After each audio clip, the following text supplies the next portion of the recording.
This is the Bahamas Tonight, the Northern Edition. Good evening, all. I'm Shashina Roll. As always, it is so great to have you with us. Topping news, history being made in the country as the gaming industry officially expands. The government landmark issuance of provisional licenses has opened new doors of opportunities. Among those weighing in on this historic move is a top official of a leading association that monitors the financial services sector. Joan Davis-Roll has our top story. Provisional gaming licenses have been granted by the government to 8 of the 9 operators that have applied. Island Luck, Ashore Win, FML Web Shop, Chances Games, Paradise Games, Purses at the Island Game, Asu Draw and Spin, and Bahama Dreams. Ahead of that announcement, those mandated to police the financial services sector and to ensure that regulations are followed say this landmark decision will mark a new beginning for the country. President of the Bahamas Association of Compliance Officers, Shasta Trico Moxie. Compliance applies to everybody, and the changes to the legislation is broad, that it not only covers gaming, but it covers the general persons who are subject to anti-money laundering and the prevention of terrorist financing. One of the things we're looking at new legislation to cover new industries. One of the things that people are saying is the next one to be regulated by compliance legislation is going to be healthcare. So we look forward to the new developments that are coming up. Compliance officials say as the country ventures into uncharted gaming waters, transparency and accountability are key. She was asked about banks who refuse to take deposits from number houses. I think we need to watch the attorneys that have been hired by the gaming houses and to determine how that matter progresses. I think the licensing itself should provide some comfort to financial institutions, because it clearly says that the persons who are licensed are subject to all of the same requirements that the commercial banks are subject to, in terms of the legislation that they're required to adhere to and the processes and procedures that they're required to have in place. It's the same. It's going to be it's the same for gaming houses. Joan Davis-Roll, ZNS Network News. In other news, Grand Bahama Island to host an investment and trade mission of Hubei province top-level executives who are looking for investment and trade opportunities here on Grand Bahama. The mission, scheduled to take place November 29th through December 2nd, will focus on business matchmaking opportunities with local Bahamian companies and entrepreneurs. The delegation from China will consist of executives from various Hubei enterprises with a mission to seek potential investment opportunities in the Bahamas and to promote bilateral trade with representation in many areas, including agriculture, light industry, pharmaceutical and chemical industry, high-tech industry, mechanical equipment, urban construction, and the automobile industry. Now, the investment and trade mission Hubei China to the Bahamas is organized by Immerse Bahamas, and it is expected to expand trade and expansion opportunities for both Hubei China and the Bahamas. Meantime, another Bahamian investor demonstrating confidence in this island's economy as Grand Bahama witnessed the opening of a brand new establishment. This latest venture is designed to promote healthy living. Joan Davis-Roll explains. There's a brand new investment here on the island of Grand Bahama, and it's serving up a brand new experience. It is a significant investment, and it is designed to appeal to the palates of many. For years, well-known businessman R.H. Coleman and his wife Darlene have been key players in Grand Bahama's local economy.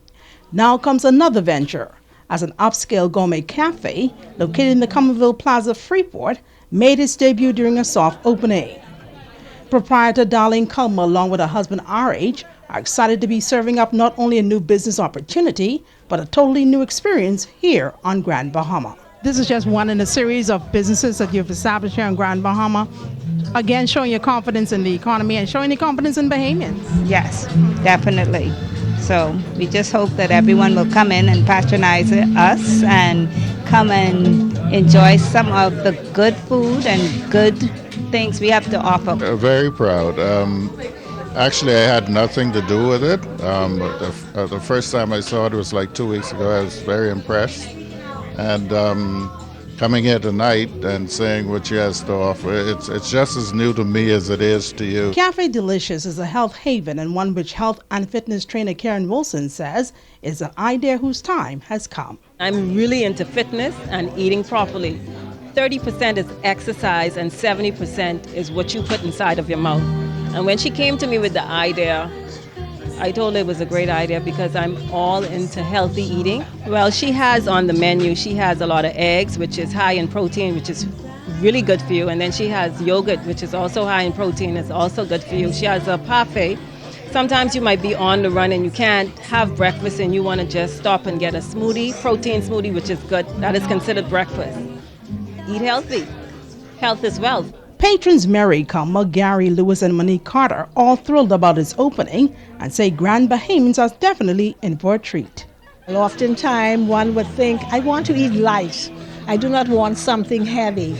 I don't need the conch and the fish and the peas and rice. So I feel that this particular opportunity offers to the Grand Bahama community another option. It's unique and kind of classy, and I wouldn't mind bringing my wife here.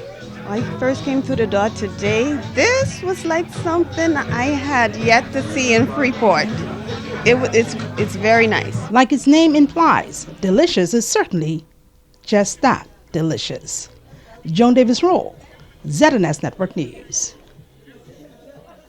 In other news, vendors assigned to the fruit and vegetable market downtown facing yet another challenge. The group recently moved to a new site to accommodate renovations at the market location. Now vendors say they were faced with a major disappointment yesterday, but tonight Minister for Grand Bahama says their concerns will be addressed. Our Kimberly Mullings has the details. Renovations at the downtown fruit and vegetable market began September 21st. At that time, SRA Construction projected that the work would take some 4 weeks to complete. Vendors were then temporarily relocated to the downtown parking lot. But last week, vendors received notice from the Department of Agriculture stating that the 1-month rental agreement for the temporary use of tents and tables was set to expire on Saturday, October 17th. At that point, vendors became uneasy and called on the government to intervene. While the Minister for Grand Bahama assured vendors the expenses associated with the additional use of the tables and tents would be taken care of on Monday evening, vendors were up in arms again. Around 4 p.m. Monday, owners of Solo Rent a Tent began dismantling the tents and removed the tables from the temporary location, leaving vendors like Nancy Dean outraged. When Solo pulled up here, he said he came for his tent. I said to him, you really came for your tent? And they told us, and it was also broadcast on ZNS, that this problem is solved. We can go to work and not to worry about it. So we took them at their word. Dean and vendor Genevieve Colley both say that they do not have an issue with Solo Rent a Tent for conducting business. That's his business, that's his livelihood.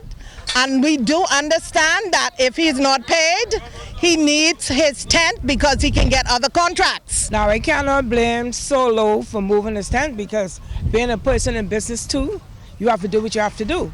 Now, if they're supposed to pay this man from a month ago, they should do that because our place is under renovation. Dean says vendors attempted to contact the Minister for Grand Bahama, who assured them just last week that the tents and tables would remain at the location. We cannot reach him. We don't know what's going on, but we know Solo is removing his tent.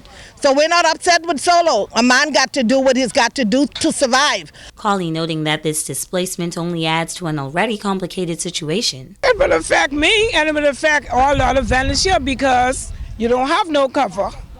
You don't have anything else to use. So this is a disgrace.